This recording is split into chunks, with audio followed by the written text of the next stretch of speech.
Muy buenas noches, hermanos, Dios les bendiga. Nos reunimos nuevamente, los varones de Casa de Oración León, para tener nuestro estudio. Y hoy vamos a hablar acerca de el personaje más importante de nuestra vida, a todos aquellos que nos llamamos cristianos. Vamos a hablar un poco acerca de la doctrina de nuestro Señor Jesucristo.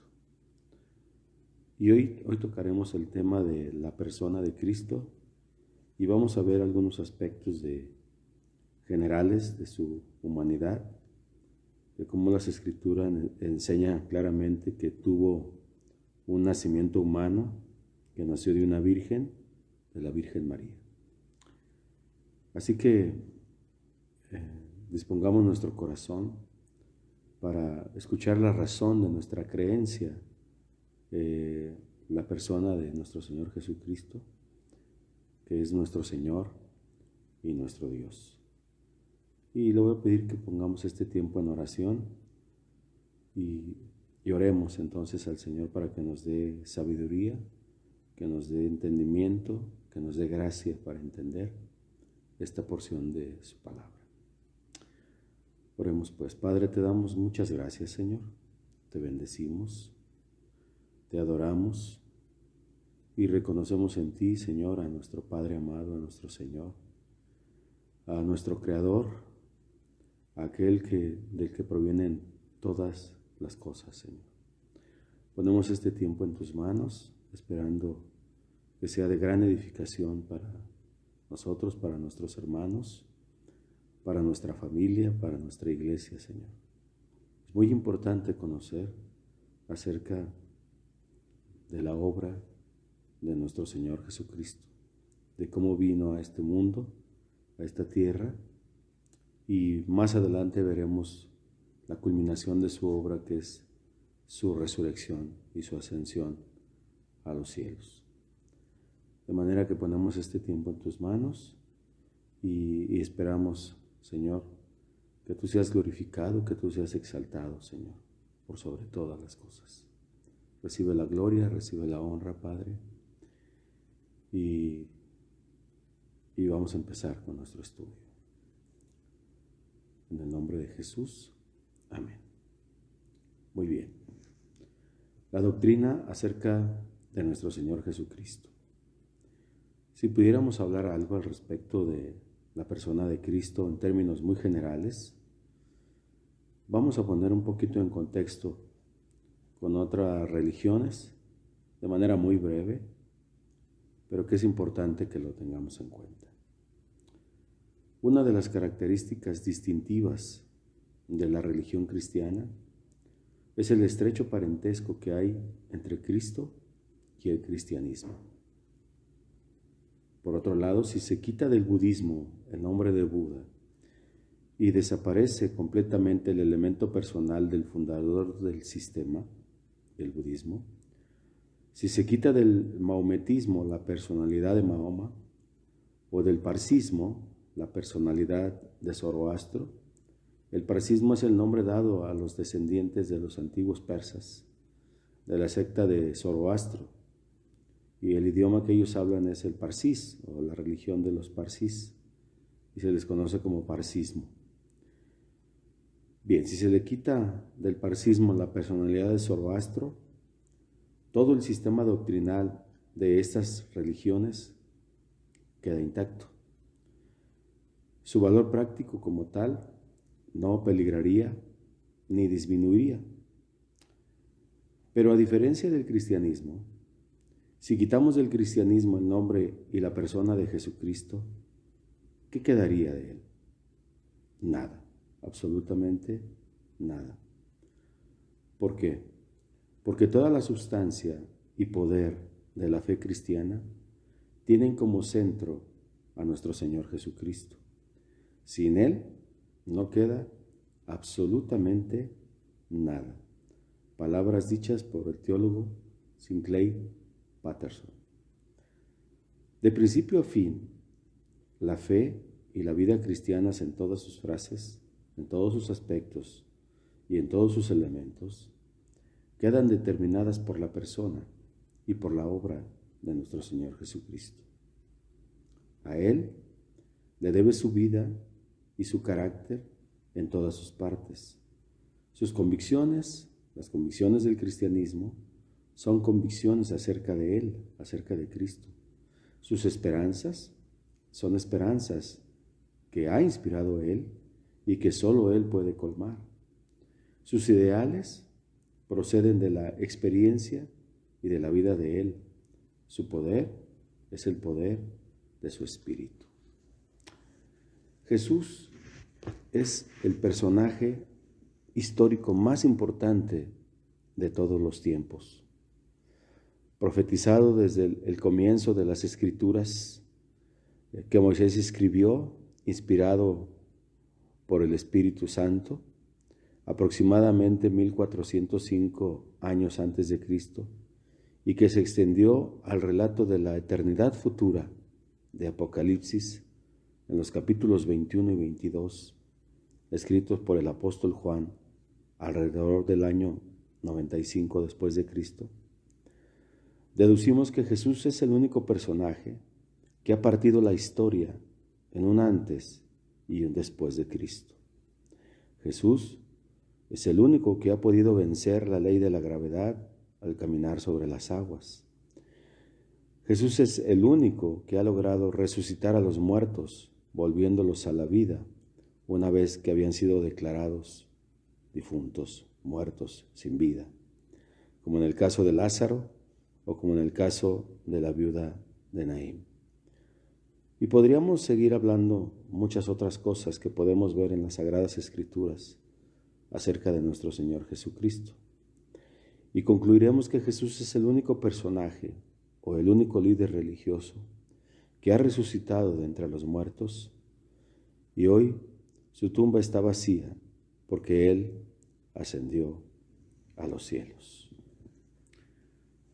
Bien, si queremos saber un poco más acerca de cosas más profundas de nuestro Señor Jesucristo, la exhortación es a que leamos las Sagradas Escrituras, porque desde el Génesis hasta el Apocalipsis, todas, absolutamente todas las Escrituras hablan de nuestro Señor Jesucristo y de su obra maravillosa.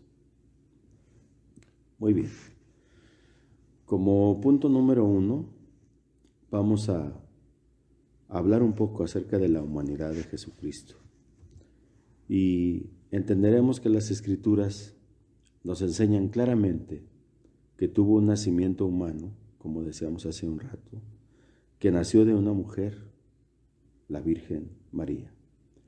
Hay varias Escrituras que vamos a ver de una manera muy breve, que relatan este hecho como tal, de manera muy clara y nítida. En Mateo 1:18, María dice que se halló haber concebido del Espíritu Santo. En Mateo 2:11 dice que vieron al niño con su madre María. En Mateo 12:47 dice, he aquí tu madre y tus hermanos. Y en Mateo 13:55 dice, ¿no se llama su madre María? Todos estos son relatos que declaran la humanidad de Jesús y su nacimiento de una mujer, de la Virgen María. Pero también en Juan 1:14 dice que aquel verbo fue hecho carne y habitó entre nosotros. Juan 1:14. Obviamente esto nos habla de la palabra de Dios encarnada en Jesucristo. Dice que fue hecho carne, el verbo fue hecho carne, y dice que habitó entre nosotros. Y en Juan 2:1 dice que estaba allí la madre de Jesús en el contexto de las bodas de Caná, de manera que todos identificaban a María como la madre de Jesús. Y en Hechos 13:23 dice que Jesús nació de la simiente de este. De la simiente de este, es decir, de Abraham, Dios levantó a Jesús. Y en Romanos 1:13 el apóstol Pablo dice que fue hecho de la simiente de David según la carne. En Gálatas 4:4 dice que Jesús fue hecho de mujer. Al nacer así de una mujer, Jesucristo se sujetó a todas las condiciones de una vida humana y de un cuerpo humano. Fue hijo de la humanidad por su nacimiento humano. Jesucristo es sin lugar a duda humano, siendo de la simiente de mujer, de la simiente de Abraham y del linaje de David. Ahorita al final vamos a regresar un poco a Gálatas 4:4 en adelante y vamos a dar una pequeña explicación acerca del contexto histórico de nuestro Señor Jesucristo, de su nacimiento. Bien, continuamos. No debemos perder de vista que el nacimiento de Cristo, o en el nacimiento de Cristo, hubo circunstancias sobrenaturales. Mateo 1:18 dice, fue así. Y Lucas 1:35 también dice que el Espíritu Santo vendrá sobre ti y la virtud del Altísimo te hará sombra. Por lo cual, también lo santo que nacerá será llamado Hijo de Dios. Esta frase fue así, indica que este nacimiento fue diferente a todos aquellos a que antes se habían referido. Lucas 1:35 es bien explícito acerca de este asunto. De manera que atacar el nacimiento virginal es atacar la vida incluso de la misma Virgen María. Cristo fue de la semilla de la mujer, no de la del hombre. ¿Cómo será esto?, dijo María, porque no conozco varón. Entonces, las leyes de la herencia no son suficientes para explicar su generación. Dios rompió la cadena de la generación humana y trajo al mundo un ser sobrenatural por un acto creador igualmente sobrenatural suyo, de Dios. De manera que a nadie debe de extrañar el relato del nacimiento virginal de Jesús y la abundante evidencia histórica que existe a su favor debe abrir el camino a su aceptación. Todos los manuscritos de las versiones antiguas contienen este relato. Todas las tradiciones de la iglesia primitiva lo admiten. En el credo más antiguo, que es el credo apostólico, se hace mención de él. Si se rechaza la doctrina del nacimiento virginal de Jesús, se hace apoyándose únicamente en motivos subjetivos. Le es fácil, por supuesto, negar esta doctrina al que niega la posibilidad de lo sobrenatural en la experiencia de la vida humana. Al que cree que Jesús fue meramente humano, le es relativamente fácil negar el nacimiento sobrenatural por causas meramente subjetivas. Estos puntos de vista se deben en gran parte a los prejuicios de los pensadores. ¿Por qué? Porque una vida tan admirable como la vida de nuestro Señor Jesucristo, la vida que Él vivió, y que tuvo un fin tan admirable en su resurrección y en su ascensión a los cielos, parece que pudo más bien debió tener una entrada extraordinaria y admirable también, como la que hemos descrito. El hecho de que el nacimiento virginal se encuentra confirmado por las Escrituras, por la tradición, por los créditos, y que se halla en perfecta armonía con los otros datos de aquella admirable vida, debería ser confirmación suficiente de su verdad. Ahora bien, algunos lo han creído cosa extraña, que si el nacimiento virginal es tan esencial a la recta inteligencia de la religión cristiana, según se afirma, ¿por qué Marcos, Juan y Pablo no dicen nada de él? Pero, ¿es cierto que existe tal silencio en estos personajes? Juan Dice que aquel verbo fue hecho carne. Lo acabamos de leer en Juan 1:14. Y Pablo habla de Dios manifestado en carne, de manera que no hay tal silencio. ¿Sí? Este argumento del silencio se encuentra suficientemente contestado por el hecho de que Marcos pasa por alto y en silencio 30 años de la vida de nuestro Señor, que Juan presupone los relatos de Mateo y de Lucas, y que Pablo no se ocupa de la historia de la vida de Jesús.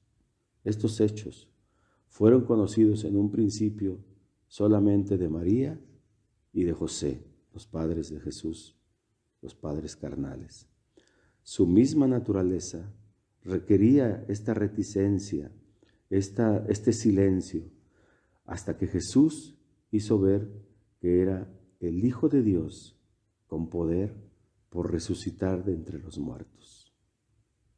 Esto es muy importante. Entre tanto, el desarrollo natural de Jesús y su oposición a establecer un reino terrestre hicieron que los hechos milagrosos de 30 años antes parecieran como un sueño admirable a la Virgen María. Entró en forma gradual en la tradición evangélica, en los credos de la Iglesia, así como en lo íntimo de los corazones de los cristianos en todos los pueblos del mundo. Bien, vamos a regresar a Gálatas 4:4, donde dice que Jesús fue hecho de mujer. Vamos a leer lo que dice la Escritura. Dice: pero cuando vino el cumplimiento del tiempo, Dios envió a su Hijo, nacido de mujer y nacido bajo la ley, para que redimiese a los que estaban bajo la ley, a fin de que recibiésemos la adopción de hijos. Y por cuanto sois hijos, Dios envió a vuestros corazones el espíritu de su Hijo, el cual clama: Abba, Padre. Así que ya no eres esclavo, sino hijo, y si hijo, también heredero de Dios por medio de Cristo. Ok. Dice, cuando vino el cumplimiento del tiempo. Podríamos hacer una pequeña descripción y decir que en el tiempo de Dios, cuando las condiciones exactas a escala religiosa, a escala cultural y política, requirieron el cumplimiento de ese aspecto de su plan perfecto, Jesús vino al mundo. Dios envió a su Hijo como un padre que determina la fecha en la que se realizará la ceremonia que marca la mayoría de edad de su Hijo, para que quede libre de los guardianes o de los custodios o de los tutores.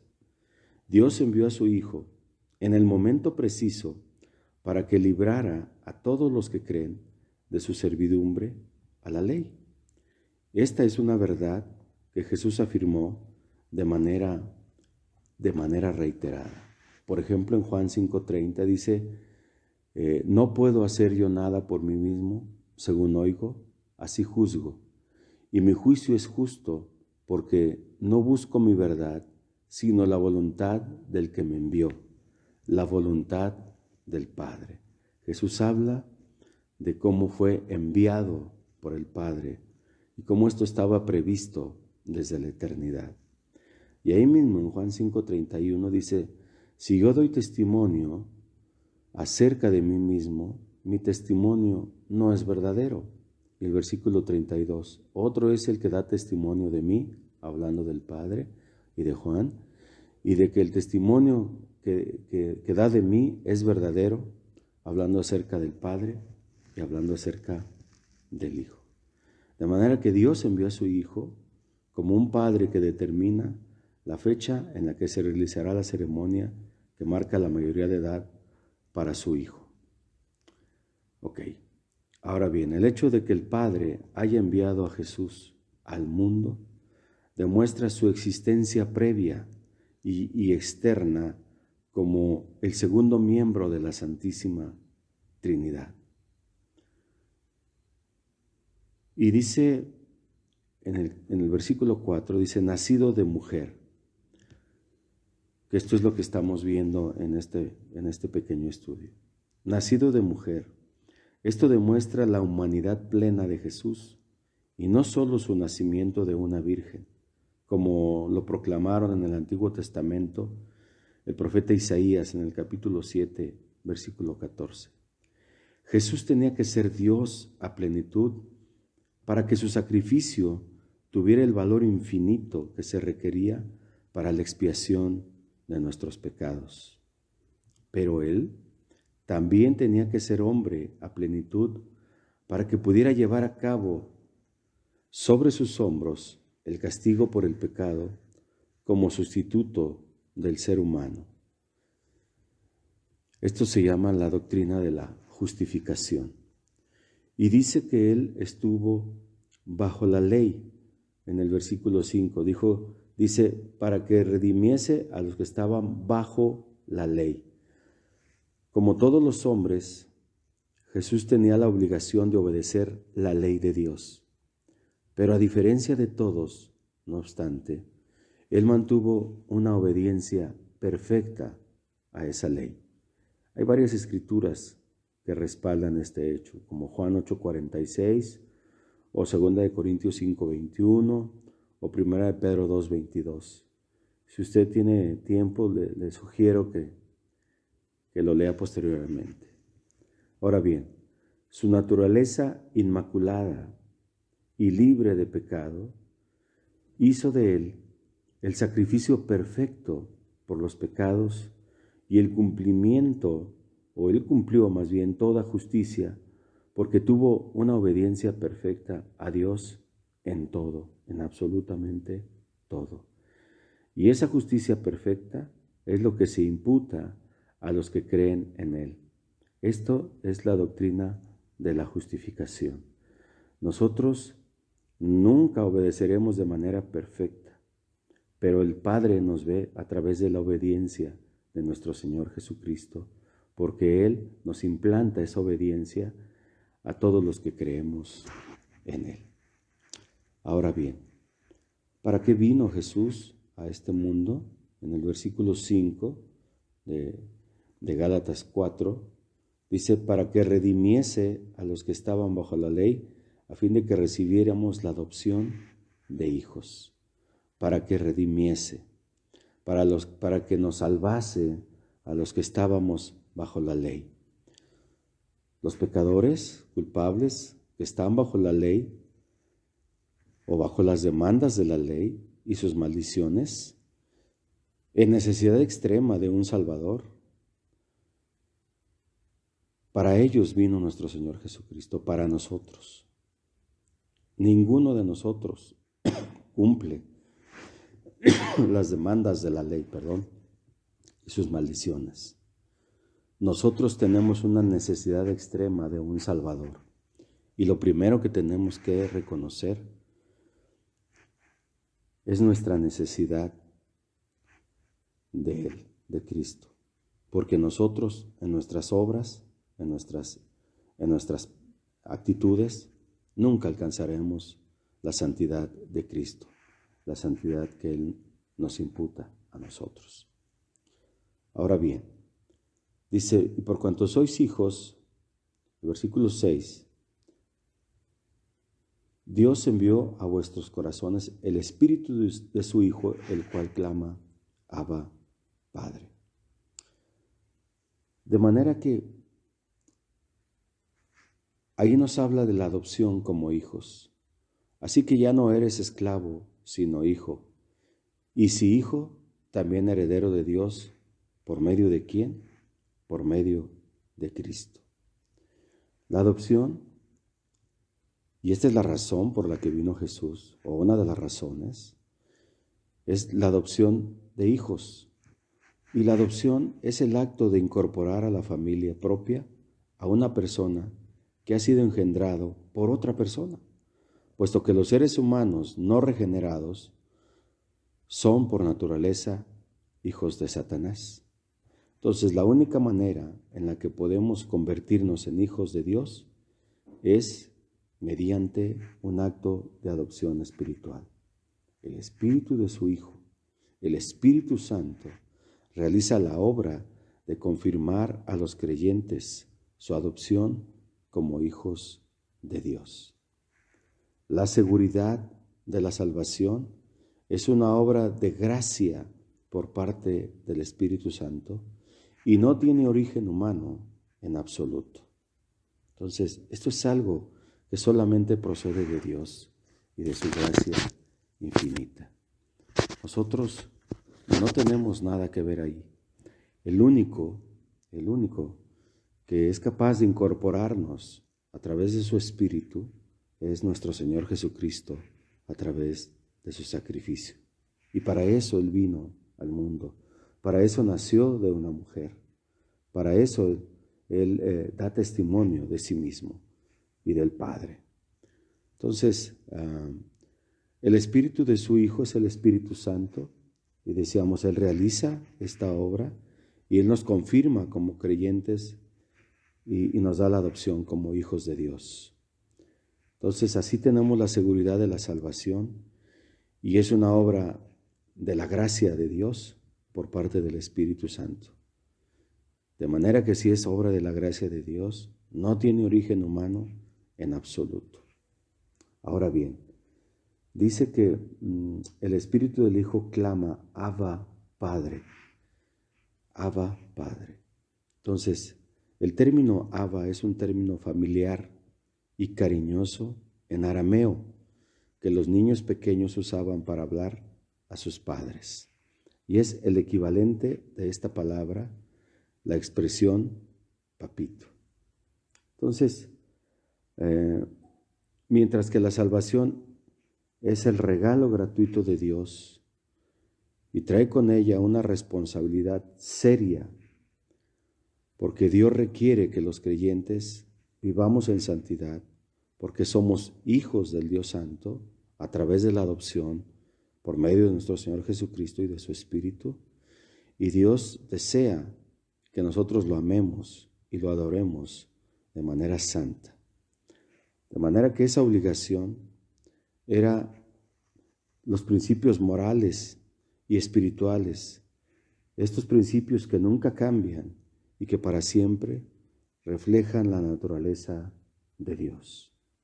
Por supuesto, esto no implica los rituales ni las ceremonias que fueron exclusivos de Israel bajo la ley mosaica, como reclaman quizá muchos judaizantes de hoy con pretensiones falsas. Eso es asunto de otro género. Quizá algún día lo tratemos, esto de los nuevos judaizantes o de los cristianos judaizantes. Eso es una mentira. Ok, vamos a concluir entonces y más adelante, en la próxima entrega, vamos a ver algo acerca de cómo Jesús creció en sabiduría y en estatura, como crecen los demás seres humanos.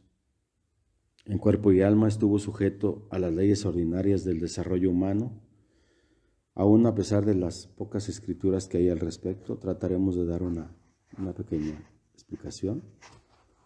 Y cómo tuvo la apariencia de un hombre común y corriente. Y veremos también cómo poseía una naturaleza física humana, un cuerpo, un alma y un espíritu. Y cómo estuvo sujeto a todas las flaquezas de la naturaleza humana, pero sin pecado. Entonces, por hoy vamos a concluir. Es una breve introducción. Hay muchísimo que hablar de la doctrina de nuestro Señor Jesucristo.